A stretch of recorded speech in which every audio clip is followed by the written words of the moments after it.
Hi guys, welcome back to the Titan Podcast. We are back with Crystal Lim-Lange. Correct, right? Yes. So we learned a lot from the previous podcast that she did. I feel like I need to watch it like 5 times in order to digest every single It was bit intense. of detail. Yeah, there's Yeah. so many tidbits that you can walk away from and learn a lot. But today is different. Today we will have Tian Hao from the perspective of a CEO, the leader of Titan Digital Media, and he will, I guess, ask questions and learn more so that he can grow as a leader as well. No, it's not just about me. I think I came up with these questions just in general. Oh, in general, okay. In general, as a leader, and because sometimes I also go for talks and then they ask me questions. Although I do not break it down as good as you, I also have some advice for others, and I realize that there is a certain set of things that a lot of people always want to know about leadership. Yeah. So I've compiled some of the questions. Yay. And usually we hear it from the employee's perspective, right? Like for quiet quitting and stuff. But rarely do we see the perspective of the boss, of the one who controls the money, controls the salary of people, who holds the burden of, trying to hit targets for the revenue every month. Yeah. So there's an aspect of that people don't really see. So I think it would be interesting to dive into some of these questions. My first question would be to, how do you fire someone? Is that a hint?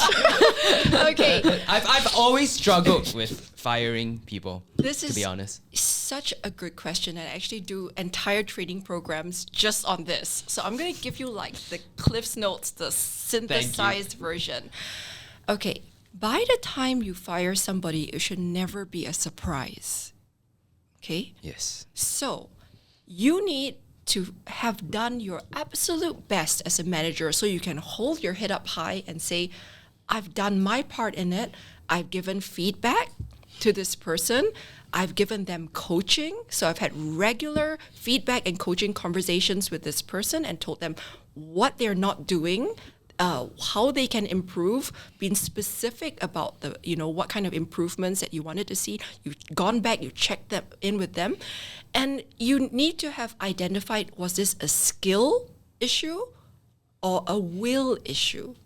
Okay? Skill or will issue. So for instance, like somebody's not performing, is it because like they don't have the skill? Like you keep on asking, hey, why can't you do this? I already told you so many times, but maybe they can't do it because they just don't have the skill. If they don't have the skill, then either you need to send them for training, or you need to teach them, or you need to figure out if this you just hired for the wrong job or competency fit, right?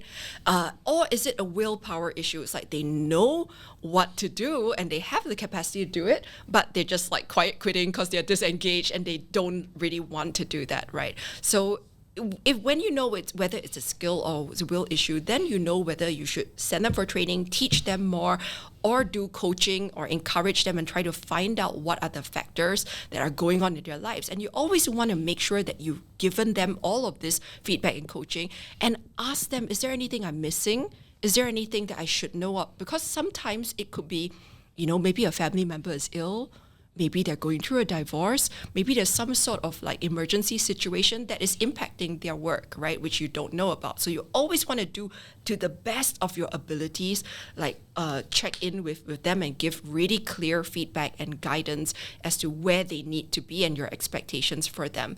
Now, every single time you give feedback, I always follow up with an email. Very important, sort of meeting note, if you will. And it says like, dear Tian Hao, thanks so much for, having that conversation with me. What we talked about was there were these 3 areas that need to be improved, and what you committed to was ABC. And here are the next steps that, we want to see from you, etc. So after you have had like 5, 6 of these coaching conversations over like, let's say 6 months, I would say like bare minimum, try to give them 4 to 6 months, right? Then there's a clear track record that you've had all of these conversations. You have made it so clear. You've all the meeting notes, all the documentation, and that person really can't say, hey, this is a shock.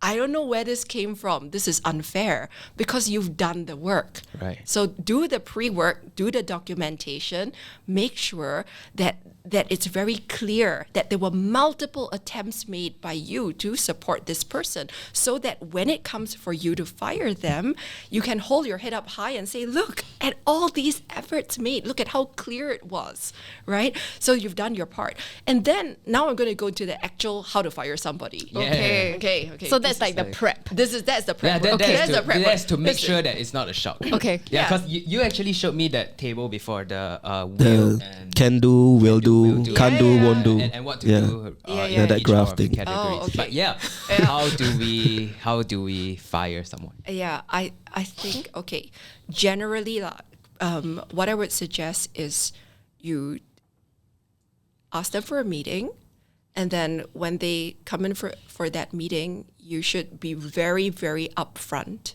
about it and say, the reason why I've called you in for this meeting today is because after the past 6 months of giving you feedback and evaluating your performance, I've come to the decision that this is not the right fit. Wow, so clear. Now, Use what that exact words. This wording is very important. I have come to the decision means that it is final. It isn't like I'm thinking of firing. I think it's not working out. I think they think all of this is cruel. You need to provide this person the clarity up front, and the clearer, the less words you use, the better. It's like ripping off the band-aid. Rip off the band-aid from the start. The first sentence already, you're like, and what we're going to talk about, I want you to know that this decision is not up for negotiation. No, it's very sad and it's very unfortunate, but it is not up for negotiation. However, for the rest of the time that we have together, I'm going to endeavor to support you in whatever way I can and however I can to make this transition as favorable an outcome as it could be. You know, something like that, where you're expressing your support. And you want to also, at some point in this conversation, say, I want you to know that I am very grateful for the work that you put in, for the effort and the energy that you brought to this team. And I want you to know that that was very much appreciated. And I wish that things could have worked out. Yeah? Wow, there's like a template, you know. Yeah. Man, now that this is I'm going to go back and like on the type out the podcast, script for you just Yeah. in case. I just made it now up. if I say it and someone watches this podcast, it will feel like I'm You stole the answers from her. Model answer. Yeah. No, But it's, in all seriousness, I wouldn't feel hurt. I wouldn't take it personally if you worded it that way, because I think it was very objective. There was no personal vendetta against this person. Like the way you put it across is all because of what you already did, the prep work, the effort you made to retain this employee, the effort you made to improve this employee, but results are just not showing. So I mean, Yeah. as long as Yeah. it's not a shock, right? yeah, Yeah, that's yeah. the It important Hurts thing. less, yeah. Yeah, when you say, you know, we've been having these conversations for the Right. past 6 months, you know, and you've got all the emails hopefully Yeah, printed yeah, out yeah. here, so that Oof. sometimes you have somebody that's like, Physical evidence. Yeah, I just mean- to support your cause. honestly, I think that for every single one of my employees, direct reports, you should have a folder. And you should keep this folder of all the coaching conversations you have with them, not just for firing them, but just as a matter of discipline and good practice. It's like, this is all the blood, sweat, tears, and effort we have together, you and me have put in to crafting this role and like setting you up for success. Right. And like, if both of us have done our best, you're saying you've put in your best, and I'm doing my best, and it's just not working out, it's just not the right fit. Okay. And I think ultimately it is a kindness to be clear that it's not a good fit, because my job as your manager is to support you for success and to unlock your potential. And my recommendation right now is that if you stay in this role, you're not going to find the success that you want from your career, and it's not the right fit for your career. So really, this is something that I would say is, it's not pleasant. It's not. It's not. Nobody that's, wants that. In fact, the worst case scenario for an employee. But I want you to know that this comes from a place of good intention. Wow. Yeah, and really mean it.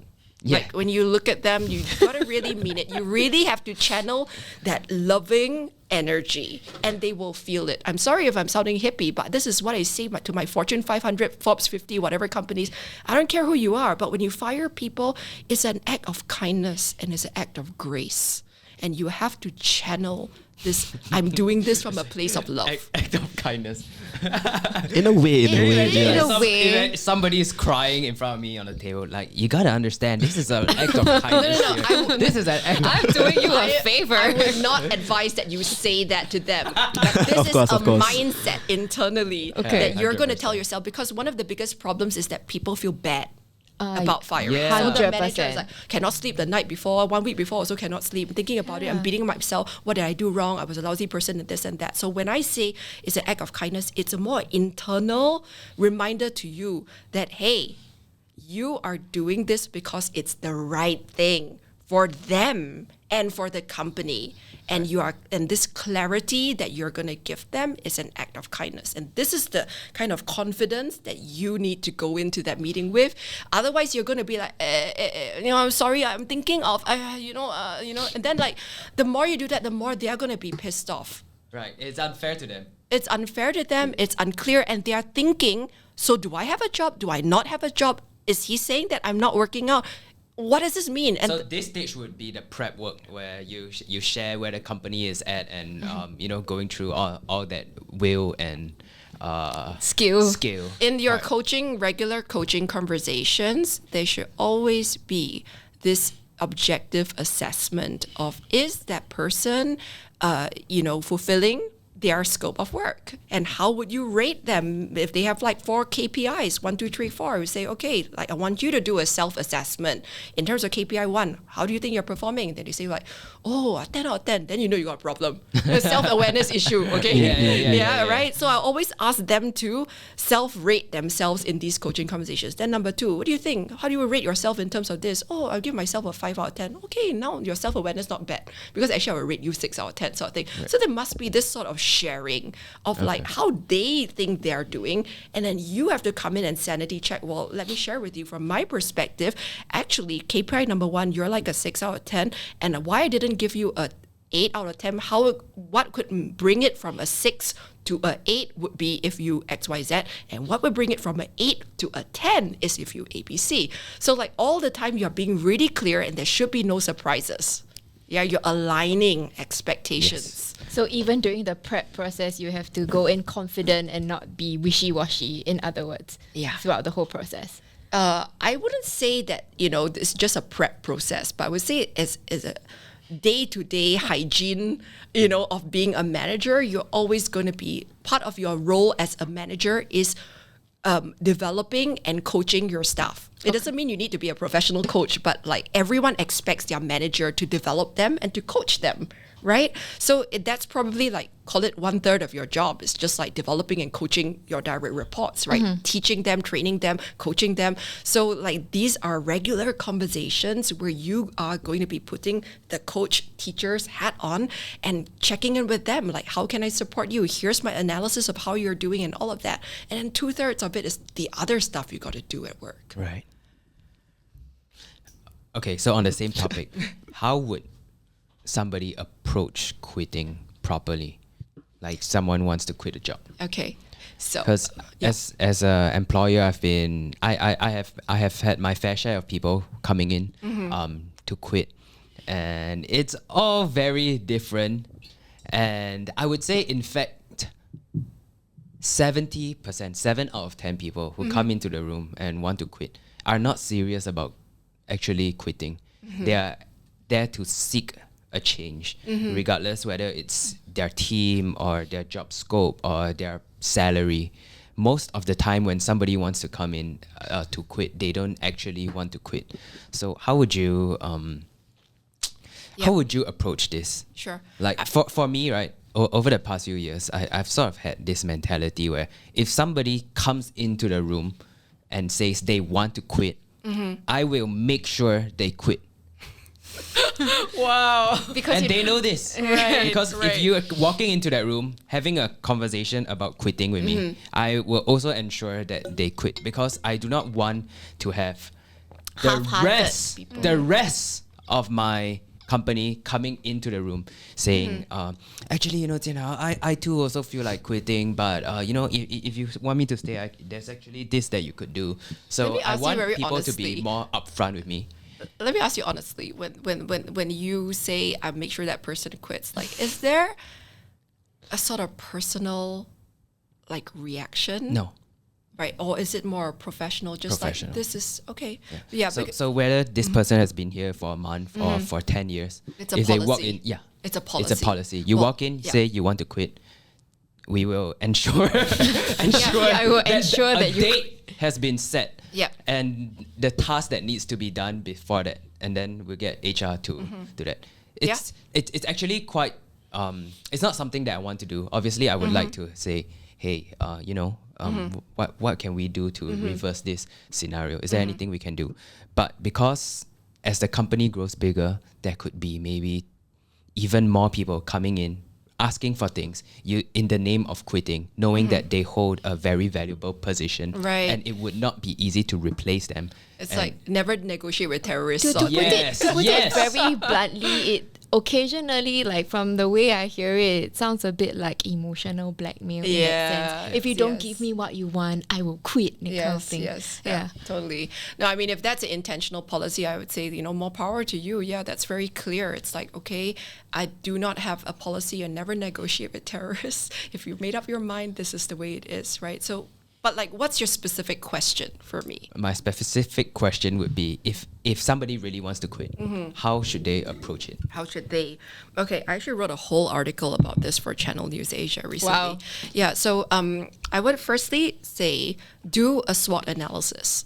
Yes. Okay, SWOT analysis stands for strengths, weaknesses, opportunities, and threats. So even before you want to quit, you better go and do your own audit and figure out like how well placed are you. Okay, what are the strengths that you have, that the monetizable skills or strengths? What are the weaknesses that you have? Maybe you're like an introvert that's really scared of going out and interacting with other people or whatever it is. Might be a weakness. What are the opportunities for someone like you with your skill set? Like maybe this market is very hot, or now there's this whole job sector or opportunities that have opened up that you could do. So this is opportunities, is like making a list of the possibilities for someone like you. And then the last part is the threats, which is what are also the threats, like economy, recession, like, what other threats are there? Some competitor coming in, and all industry threats, for example. So once you have done your SWOT analysis, you look at it in a very clear-eyed way, and you want to go one step further, you might actually go to your trusted board of advisors. I always say that, every leader every person needs to have their own board of advisors. Just like companies, right? You go and assemble a board of like 5-6 people that you really trust and you really admire, like your mentors, right? Like these, and hopefully they are very diverse. They're not all from like the same age, background, whatever, right? And then you're going to sanity check. You're going to say, hey, look, I want to have coffee with you because you're someone I really admire. You're my informal mentor, okay? I want to share with you, I'm thinking about leaving my job, and I've done this SWOT analysis. Can I just like sanity check and run this through with you? And then oftentimes you might find out that they say, hey, actually you've got a lot of other strengths that you didn't see, or actually I can identify these other threats to you, okay? So sanity check, because especially for young people, they don't have a very high level of self-awareness. So you need, yes, I realized that. Yeah, because they don't have a lot of life experience. So that means that you really need to sanity check your decisions with diverse, different kinds of people, not just all your army buddies, not just all your lawyer friends or whatever it is, but different kinds of people, and say, this decision, does this make sense to you? So that's the first step. You do your audit. Second step, I would recommend is try to give feedback to your boss. Why? Because you're taking a gamble by going to a new job. And oftentimes it's like better the devil you know. Yeah, you work with them, you've got goodwill built up with this company already. So why not give some feedback and see whether anything can be done to fix the situations? And then, just like I said before, it should never come as a surprise. That's the key, highlight that point. It should never come as a surprise either when you fire. It should never come as a surprise when you quit. So if it comes as a surprise, one of you isn't doing your job. So that means that, you need to say to your boss, hey, would you have 15 minutes, half an hour to talk to me about something really important. I want to seek your advice on some thoughts I have with my career. And then have that conversation with your boss and say, I want to share with you that, and be really candid with them and say, I want to share with you that while for the past 3 years, I've learned X, Y, Z, and I've been really grateful for this job. Recently, I've been approached by headhunters or, whatever it is. And I found myself, facing all these options, for me. And I want to have a conversation with you about certain areas which I feel could really be improved on in my work, that if I feel like, these things were already present in this job, I wouldn't even have to look at these other offers, because I don't want to be distracted from my work. I really want to be part of this team. I want to be able to do my job, but at the same time, I want to feel as if I'm being treated fairly, and I have to do myself right, and make sure that is a good fit for me to be where I am now. So anyway, this is part of giving feedback and having a real, honest, transparent conversation with your boss. That's fair. Yeah. So because at least you can hold your head up high and then say by the time you tender your resignation, it was not a surprise. Otherwise, it's really not fair to your boss if it just comes out of the blue and they didn't have the opportunity to correct the things that you didn't like about your role or your job. And it's also shooting yourself in the foot because, with this existing company, like I said, you built up this reservoir of goodwill. You have all these bonus points here. So you can ask for things and maybe it work, maybe it won't, but at least ask lah, before you go to another company and that new company doesn't know you from Jones. It's like if they cut people, it's last in, first out, you be the first to go sort of thing. So always try to kind of take it as far as it will go. Then if it's the end of the relationship, whether it's romantic relationship or work relationship, you can say, hey, we've taken this to the limit and it doesn't work. But I'm happy, I can hold my head up high and say I've done everything. Okay, then the third part, which is actually resigning. Part 3, make a transition plan even before you go to your boss's office. Yeah.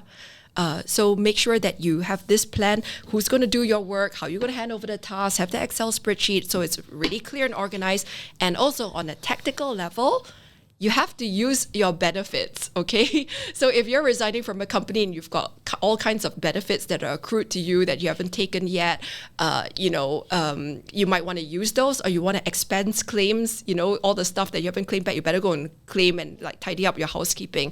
And then part 4, is the actual resignation. It's you go in with your resignation letter and you say, thank you very much. I'm very grateful for having the opportunity to work and learn and grow in this company. I've decided to, pursue another job opportunity. Here's my resignation letter, but I have a transition plan that I've got over here, and I'm really happy to arrange a time. If this is not a good time, really happy to arrange a time to take you through this transition plan and work with my full support to whoever's going to be supporting me on this. Great. Wow. That is a very extensive and informative I hope a lot plan. of people learn from that. Yes. And inspired to quit. And to be honest, the second point that you brought up, the part where it's just about opening up a conversation between your boss, I think you, Jianhao, has actually gotten a lot of it, with exception from every time someone has that conversation with you, is paired with, if not, I'm going to quit. You know what I mean? Yeah. So if you all can just do that with your employees and have a very clear discussion, it makes it a lot easier for both parties to grow equally as well. Yeah, absolutely. Okay, next question. He's already ready with the next one. How do you ask for a pay raise? This is a perennial favorite question. Yeah. Yes, everyone needs to know how to do this. Yes. Pay raise. I need to know. I need to know. So Pay raise or promotion. Yes. Okay. Give you a long answer, give you a short answer. Long. Okay, how about let's start with this. What are some do nots Okay. when it comes to asking for a pay raise? Okay. Do not. Because I've seen some stuff before. I've seen some employees come Yeah. to me. hey, they'll say it to their friends in front of me. Hey, you know what? I also got this offer. Like $5,000. Wow, very passive aggressive, no? Yeah. I also got this $5,000 offer. A month, and we just have to work in this production. We go Malaysia and all, but and they say in front of me. I just pretend I'm not even gonna acknowledge it. All right. Because. Okay. You're not directing it to me, so why would I acknowledge it? Okay. So that's one thing, and then the second thing comes when they start complaining about their life circumstances. Right. This month I paid too much for this shoe. Now I don't have money, and my mom is so angry at me. I have to give half of it to my mom. I think this job cannot. Okay. Things like that start happening. I hear you. I totally get you. And to me, it's like, you can just walk into the office, tell me, my idea would be, come into the office, tell me how much pay raise you want, and tell me what you are going to do on top of what you are already doing to reach that level. That's all. Yeah. There's no need for such comments or your person. I mean, if I give pay raises to people based on their personal circumstances, then everybody's suddenly going to have a sickness. Everybody's gonna have a sick mom. Everybody's gonna have a house. It'll be a pity party, So I guess, again, coming back to the need for regular, non-transactional coaching, check-in conversations, this is where you take care of all this business. This is the housekeeping. So on your regular monthly conversations, there should be some form of benchmarking. Yeah, in investment banking, we always say mark to market. Mark to market is like, okay, you're valuing your asset, you're valuing your price, right? Periodically, you see, okay, what's the market rate for this asset, right? So in your regular monthly meetings, you're going to be discussing their performance. Yeah, so there should be some idea whether in your eyes they are 8 out of 10 or 5 out of 10, whatever. And so then it won't be a shock, because if you're telling them that you're a 3 or 5 out of 10, then hopefully for most people, they will understand that 5 out of 10 is not what's required for a pay raise. If you want a pay raise, you got to be an 8 to a 10 out of 10 for you to require that. So firstly, you need to align them. You need to be aligned on how well they are doing in terms of performance, right? So if they come in to you and say, I want a pay raise, you say, hey, look, in our last 4 coaching meetings, I've already said that you're doing like a 5 out of 10 in this, and what for you to be eligible for a pay raise, you need to be at an 8. And here's where the gap is. You're not A, B, C, and this is what you need to do to deserve that pay raise, okay? So this is a form of constant benchmarking. So you actually answered my next question, which is how do you say no to a pay raise? And that's it. I feel like the answer to most of these things are actually to have these conversations and monthly meetings. It feels like reviews. It's discipline. It's a total discipline, because when fires are burning and things get busy, the first thing we get rid of is all these kind of conversations. Yes. Yeah, it's like, okay, don't need to talk to you lah, internal meeting only, and like whatever.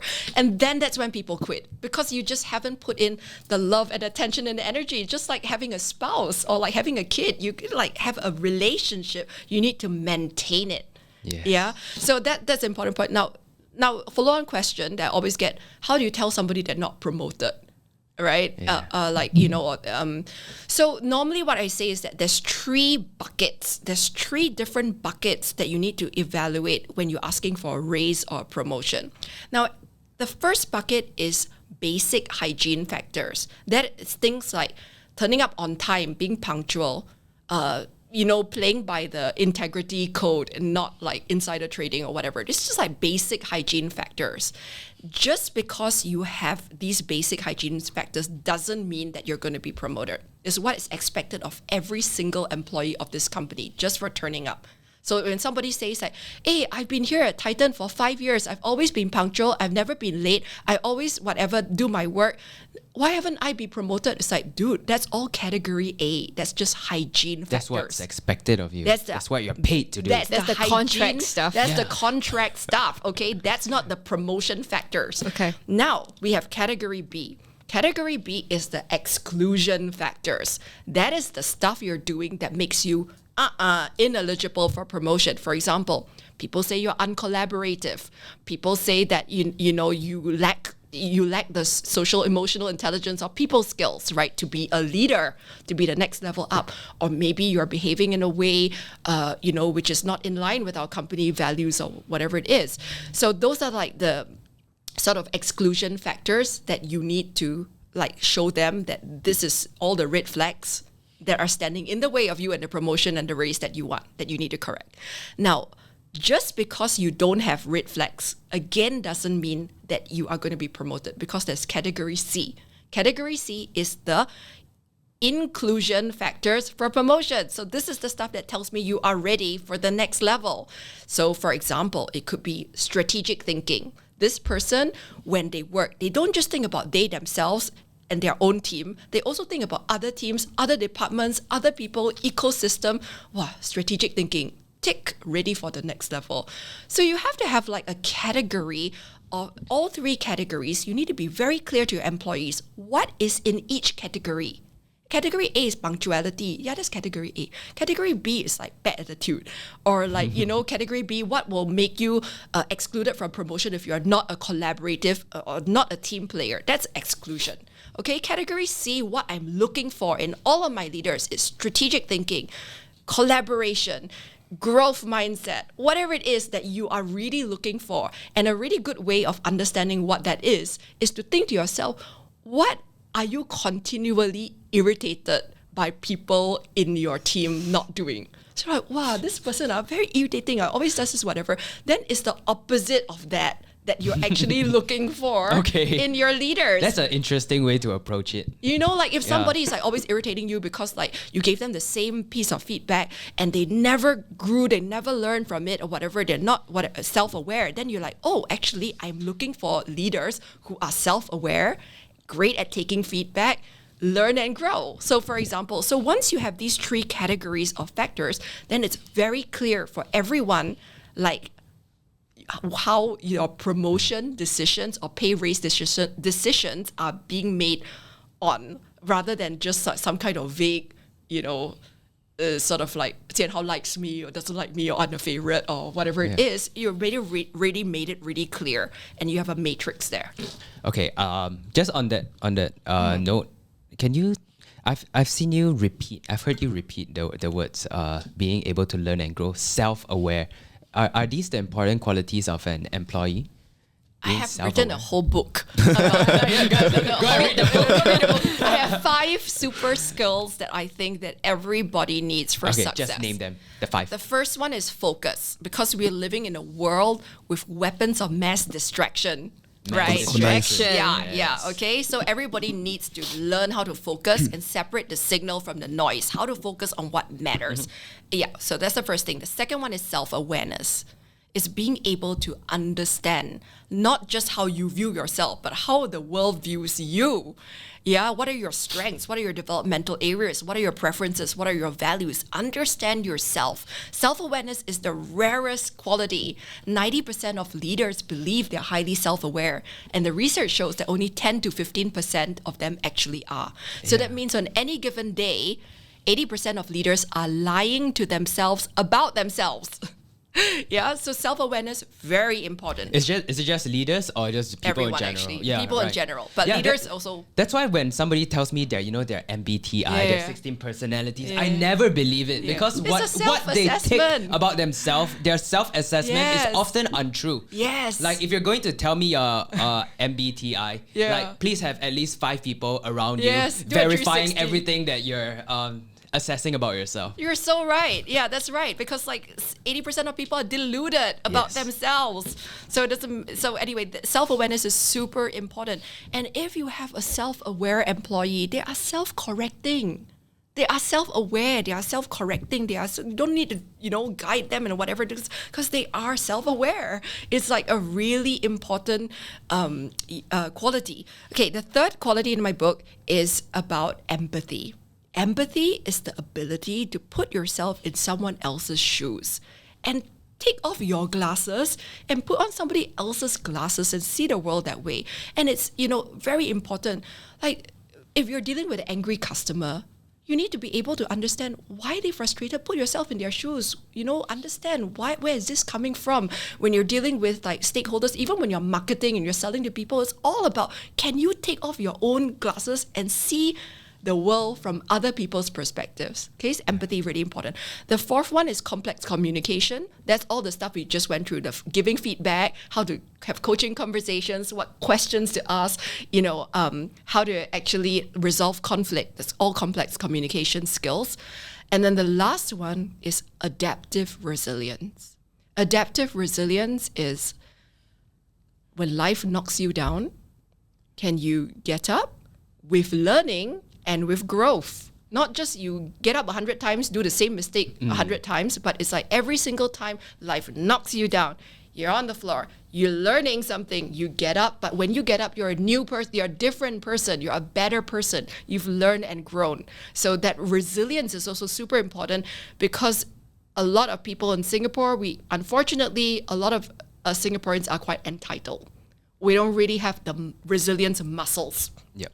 And resilience is a muscle that you build from getting knocked down and you get back up. But in our Singapore schooling and parenting system, before the kid can fall, the parent will, no, tuition, come, I do for you. No, you cannot fall. Like, so we rescue. We do not allow our kids to have dangerous playgrounds.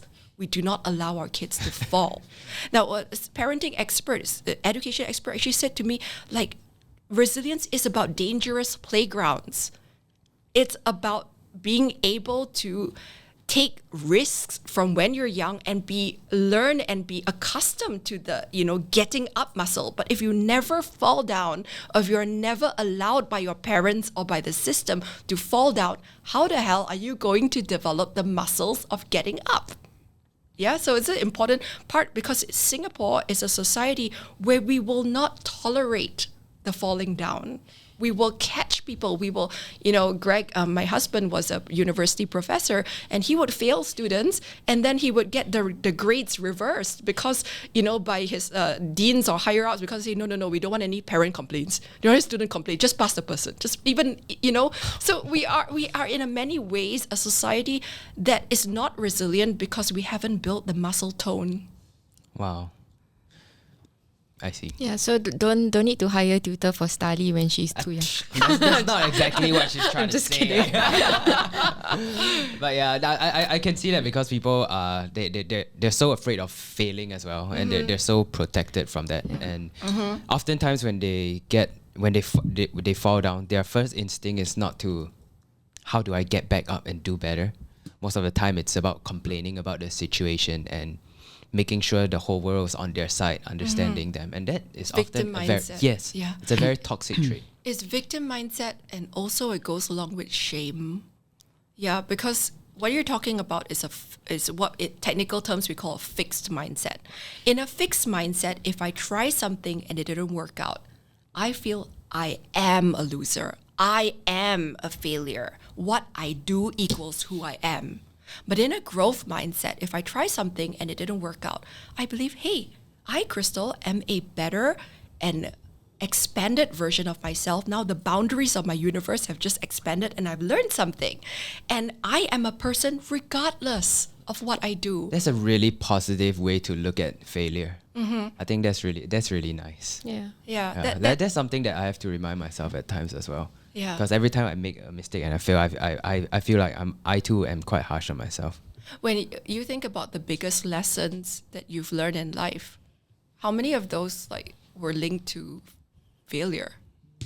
Most of them. it, yeah. I think it's for most, when I do all this work with CEOs and famous leaders, right? And oftentimes I ask them, tell me about your career highlight, the proudest moment you were ever, in your life. And oftentimes that moment, that high point, comes from a failure. It comes from some kind of pain, some kind of challenge, some kind of suffering, and then that becomes the diamond under pressure, So one lesson to learn from that is to not be afraid to fail. Yeah. And I hear this all the time, but it just doesn't get into people. It's difficult. It's a difficult pill to swallow. Yeah. To be like, I need to fail in order to be successful. Or I need to fail in order to Obviously, learn. you don't aim to fail. Yeah, you don't right? aim But, to like, I think it's just taking failure and how you deal with it. processing it is Normalizing it. Yeah, because for me, when I fail, what's wrong with me? When I fail, I tell myself I just found a way that doesn't work. Yeah. Yeah, I just found one way that doesn't work. I've So gained a data point. yeah, if I try something, it doesn't work. But Sorry, if I try something and it fail, the message I get is I just figured out something that doesn't work. Yeah. It's a better way of looking at failure as compared to I suck at this. Yeah. She's right. It's a growth mindset thing. Yeah. But it still could really ruin one's self-esteem, especially if they're so 100%. used to success. Yeah. A lot of our Asian society is so much about using shame as a parenting tool. And the most toxic emotion is shame. Yeah. Like you have, how there's always Dishonored meme the about family. dishonoring. This is exactly it. Yeah, I mean, it's like, my mother would say like, what have I done wrong in my past life? You tell her daughter like, whatever. It's like, my mom's a teacher. She'd be like, I'm so ashamed to have you, whatever, if I was failing, whatever, because it's so much about like your results equals who you are. And like that is like when people are motivated through fear and shame, it creates that fixed mindset where famous experiment, they actually okay, I'm trying to like figure out like whether this is too long or not, right? Can I model something like with Greg, like situation A, Sure. situation Yeah. B? Yeah. Hi, Greg. Okay, never mind. Come on in. I'll just use Amanda as an example. Okay, I want to demonstrate two different mindsets. Okay, two different situations. So I'm going to demonstrate. Amanda's going to like pretend to be my daughter, right? Okay. Okay. Hi, Mom. Hi. So I'm going to demonstrate Mommy A. Mommy A is a fixed mindset mommy. So A is gonna say, "Wow, Amanda, I see you doing your problem sums over there. You got 10 out of 10. You're such a clever girl. Thank you. You're so smart. 10 out of 10, Amanda. Clever girl. Mommy is so proud of you." Okay, so that's situation A. Now situation B, same situation. Amanda's sitting there. She's doing problem sums. But this time Mommy comes along and Mommy says something very different. "Hey, Amanda, I noticed you've been sitting there for 45 minutes. You've been so diligent and so focused. You put in so much effort. Tell me what made you so motivated to choose to work on these sums?" Yeah, so Mommy's like complimenting her effort, her resilience. And then Mommy might say, "Hey, Amanda, tell me, why did you choose this? Why is this meaningful to you?" Right? Now, research shows us that if both Mommy A and Mommy B come back to the children and say, "I have found a very, very hard test paper. It's meant for children 5 years older than you. You want to try or not?" Guess which mother would have the child that says, "Yes, I want to try"? The latter. Obviously B, Mommy right? B. Yeah. Because in Mommy A's situation, success equals results. So if something is harder, more difficult, and they're not going to want to expose their ego to the risk of losing that praise.